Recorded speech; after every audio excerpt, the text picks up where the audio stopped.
কক্সবাজার সীমান্তের ওপারে একটি নতুন রাষ্ট্রের ঘোষণা এখন শুধুই সময়ের অপেক্ষা। অবস্থা দৃষ্টে মনে হচ্ছে এটা বাংলাদেশের কাছে একটি নতুন ভূ রাজনৈতিক সমস্যা হিসেবেই আবির্ভূত হতে যাচ্ছে। সম্প্রতি মায়ানমারের বিদ্রোহী আরাকান আর্মি দখল করে নিয়েছে প্রায় সম্পূর্ণ রাখাইন রাজ্য। বিভিন্ন সংবাদ মাধ্যম থেকে জানা যাচ্ছে রাখাইনকে স্বাধীন রাষ্ট্র ঘোষণার সম্ভাবনা দেখা দেওয়ার সঙ্গে সঙ্গে আরাকান আর্মির সঙ্গে যোগাযোগ রাখতে শুরু করেছে ভারত, চীন, আমেরিকার মতন দেশগুলো। বাংলাদেশের চলমান অস্থিরতার মধ্যে এই নতুন সমীকরণে ঢাকার অস্বস্তি বাড়বে বলেই মনে করছে আন্তর্জাতিক গণমাধ্যমগুলি।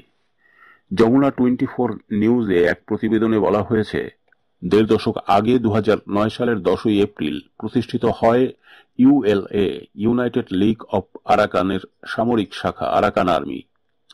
আত্মনিয়ন্ত্রণের অধিকারের দাবিতে তারা তাদের কার্যক্রম শুরু করে। রাখাইন নৃগোষ্ঠীর আরাকানি বৌদ্ধ ধর্মাবলম্বীদের এই সংগঠন নিজেদের ইতিহাস ও সংস্কৃতিকে সামনে রেখে রাষ্ট্র প্রতিষ্ঠা করতে চায়। আর প্রতিষ্ঠার প্রায় ১.৫ দশকেরও কম সময়ে মায়ানমারের সরকারি বাহিনীকে পরাজিত করে রাখাইনের নিয়ন্ত্রণ নিয়েছে তারা। তাই দক্ষিণ এশিয়ায় তাদের রাষ্ট্র প্রতিষ্ঠা এখন অনেকটাই নিশ্চিত। এইদিকে ভৌগোলিকভাবে রাখাইনের অবস্থান ও সম্পদ চীন ও ভারতের জন্য গুরুত্বপূর্ণ। তাই রাখাইনকে নিজেদের বলয়ে রাখতে এশিয়ার দুই পরাশক্তি ভারত ও চীন এর মধ্যেই তাদের জাল বিস্তার করে ফেলেছে। জানা গেছে রাখাইনে আছে এই দুই দেশের বিলিয়ন বিলিয়ন ডলারের বিনিয়োগ। চীন রাখাইনের চক ভিউতে গড়ে তুলেছে গভীর সমুদ্র বন্দর। বঙ্গোপসাগরে ভারত ও যুক্তরাষ্ট্রের প্রভাব মোকাবিলায় রাখাইনের এই বন্দর চীনের মহাস্ত্র। এছাড়া এই বন্দর থেকেই সরাসরি গ্যাস যায় চীনে। দেশটির বেল্ট অ্যান্ড রোড ইনিশিয়েটিভ বাস্তবায়ন এবং মধ্যপ্রাচ্য এবং আফ্রিকায় তেল গ্যাস পাঠানোর বিকল্প ও সহজ পথও এই অঞ্চলকে ঘিরে। এছাড়া মায়ানমারের ইরাবতী নদীতে চীনের ১৩,০০০ মেগাওয়াটের এক জলবিদ্যুৎ প্রকল্পও রয়েছে। অন্যদিকে ভারতের জন্য রাখাইন মহা গুরুত্বপূর্ণ। কালাদান মেগা প্রজেক্টের মাধ্যমে বাংলাদেশকে বাইপাস করে উত্তর পূর্বাঞ্চলীয় রাজ্যগুলি ও কলকাতার মধ্যে ভারতের যোগাযোগ সহজ করতে মিলিয়ন মিলিয়ন ডলার বিনিয়োগ করেছে ভারত।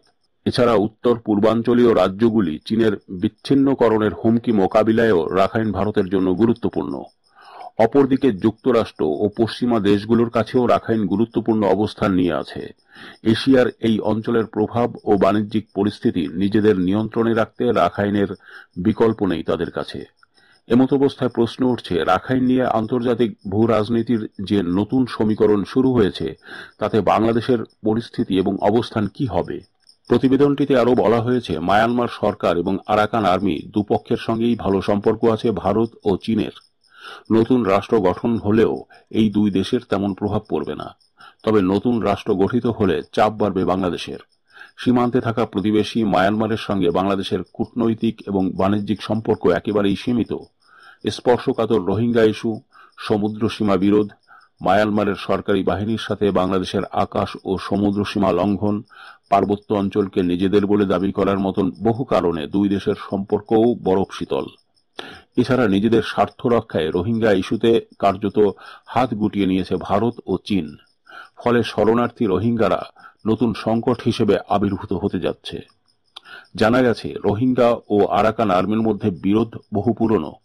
এছাড়া গত কয়েক মাস আগে চলা সংঘাতে মায়ানমারের জান্তা সরকার বাহিনীর পক্ষে রাখাইনের বেশ কিছু রোহিঙ্গা অংশগ্রহণ করে। ফলে রাখাইনকে স্বাধীনতা ঘোষণা করে আরাকান আর্মি সরকার গঠন করলে সীমান্তের ওপারে থাকা ৬ লাখের বেশি রোহিঙ্গার বাংলাদেশে ঢল নামারও শঙ্কা করছে আন্তর্জাতিক গণমাধ্যমগুলো।